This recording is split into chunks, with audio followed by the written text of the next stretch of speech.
We're going to dance and have some fun. Hi, my name is Sharon Leonard Kiefers. Welcome to my yellow chair. Dig.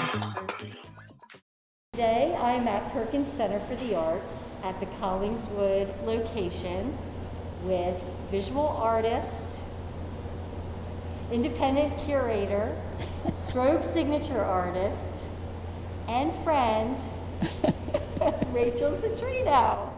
Hello. Hi, Rachel. Hi, Sharon. Oh, it's so funny. I had to add the friend part Yeah, because yeah. a few weeks ago, remember what we were talking about? I'm steaming up. We were talking about how long we've known each other. Oh, I know. And what did we come up with? Oh, my goodness. Oh, it's been at least 25 years. 25 years.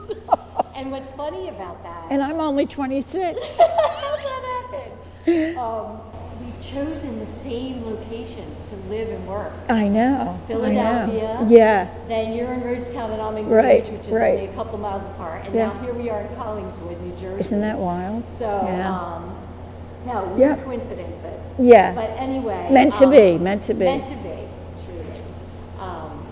You have been an artist for 50 plus years. Not only an artist, but involved in the arts. Oh, yeah. For 50 Yeah. plus years. Yeah, And I have. you have shown nationally, internationally, but your love was always Philadelphia. You always worked out of Philly. I'm a Philadelphia girl. I am. Yeah. Yeah.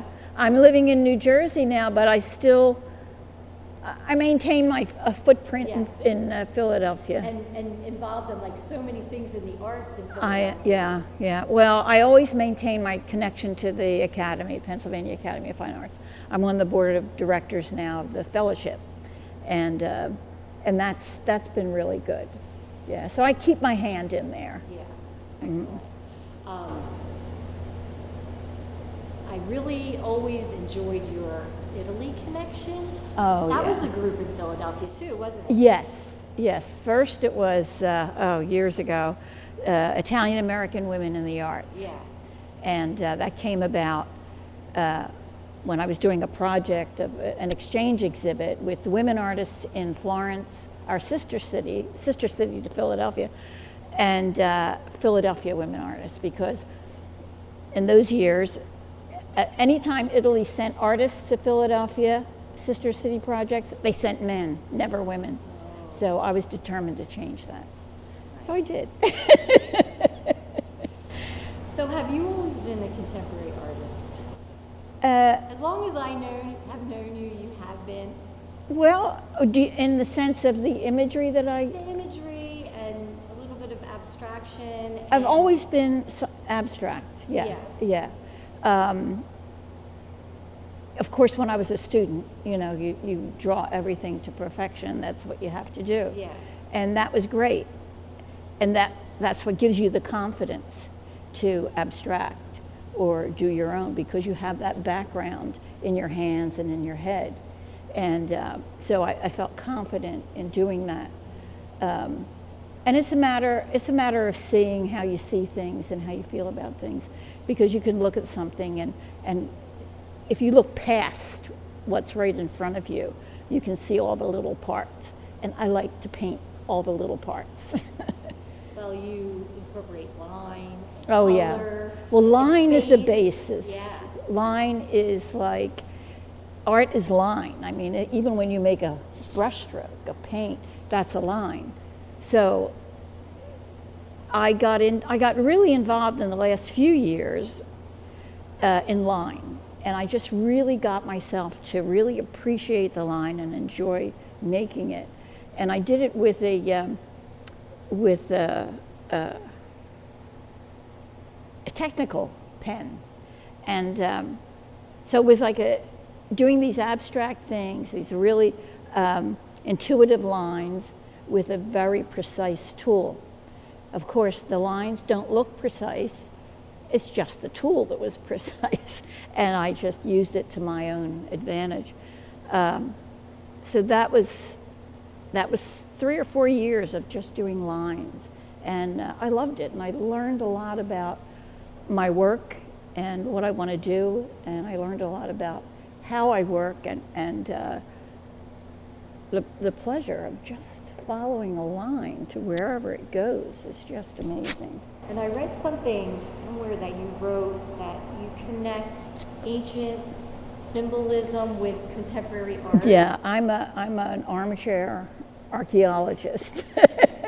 No, I really enjoy, I think it started when I was younger. I was a very religious little kid. I was raised in a very strict religious, but I was always interested in the symbolism, how this came about. How did humans decide to, hold all of this in reverence? And the symbolism just goes back like millions of years. As long as we've been around, we've used these symbols, and very basic symbols like crosses. That was like from the beginning. You can see it in the cave paintings. So that always stayed with me. It stays with me, and I think it's very, very communicative, because I think we have, atavistically, we have those things inside of us. And when we see it, it's like smell. Like, we don't know we're responding with smell, but we still have animal smell. Yeah. And we do, but we don't know we are. And it's the same thing with these images, these symbols. We respond, but we don't know we're responding. Well, I'm so happy that we connected for this show. Yeah, And I am this too. body of work, Yeah. because this is your pandemic. Oh my gosh, yeah. These Yeah. pieces here at Perkins were painted in your brand new studio. Right. Where it's down. And Finished in the nick of time, then the lockdown.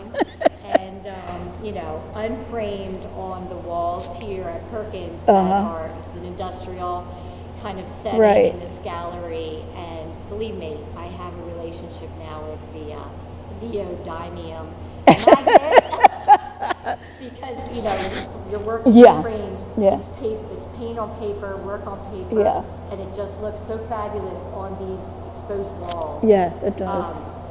How did you get inspiration for all of these pieces during the pandemic? Well, there I was, locked down. And when you get a new studio, you're in a new location, you don't know what you're going to do. It's like, how can you do what you were doing? Because it's just not the same space. So I decided just open myself up. I'm alone. I'm locked down. I can do anything I want. And so I did.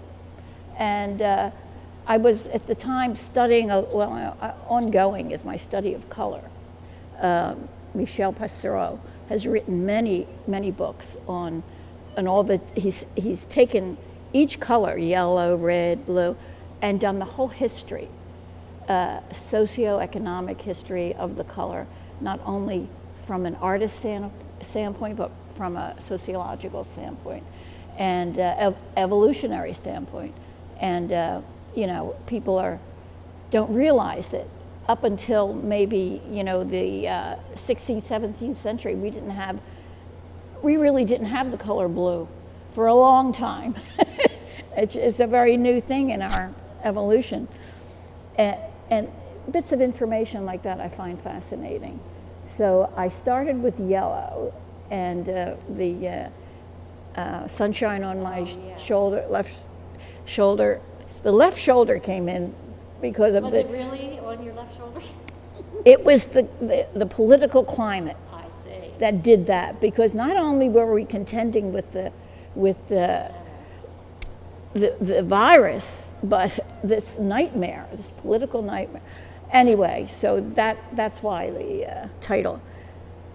So I tried something new in that, with dripping and some small lines and small shapes, and the large format, the large paper. And the colors are so rich. They're so saturated and rich, and I don't know if the camera can pick that up, but there's layers. It isn't just red. There's Right, layers. right. 20 reds on there Right. that you've come up with. Right, because you don't paint it solid. It's yeah. And it's very rich and sensuous, and looking at it, and it does look primal, but it also does look futuristic to me. It's Really? hard to Yeah, really yeah. put your finger on Right, exactly right. what it is, but it's just so Yeah, pleasing. It's so aesthetically pleasing for me.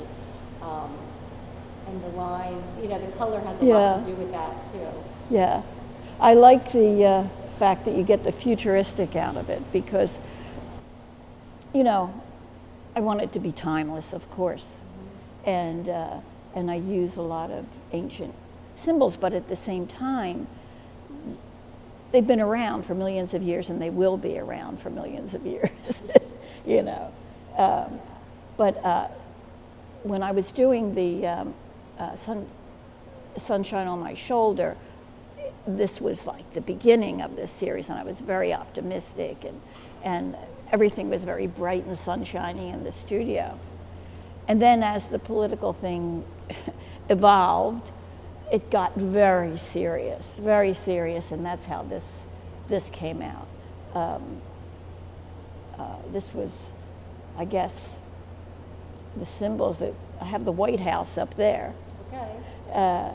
Where it kind of dominated everything, what was going on in there, what was coming out of there, and the whole idea of systemic racism, just as like an ocean that we had to navigate. Yeah. But yeah, so then I just kept moving on to the next piece of paper and more color. Then you have the show. Yeah, The rest is yeah. history. I was so pleased when you called. I thought, I looked at my studio and said, I have tons of this work. Now what do I do? Just was the Yeah, perfect time. yeah. So if you'd like to see the show, anyone would like to see the show, it's hanging here at Perkins Center for the Arts in Collingswood. Right. Through January 14th. 14th. And we have an artist reception. December 12th from 5 to 8, and I hope to be able to meet you. Yeah. Yeah. I mean, we will have the CDC protocol in place. Right. 25, I think, is going to Right. be the limit at that time with the masks and hand washing and no Right. open food. So we will be safe. Yeah, it's been. I went to the opening, the last opening here, and I felt very safe. Yeah, this very space is so Yeah, large it's that great. you can put social Yeah, and then there are some outdoor I space know, too, we which can is go good. outside as well. Yeah. Should we show our masks? Yes. Rachel will be selling a mask. She had them made. Look familiar? This is Sunshine on my left shoulder. And yours is. Mine is. What is that called? The Dissolution. It's like forgetting your children's names. I love it. Thank you, Rachel. It's been so Well, cool thank talking you, to Sharon. Love you.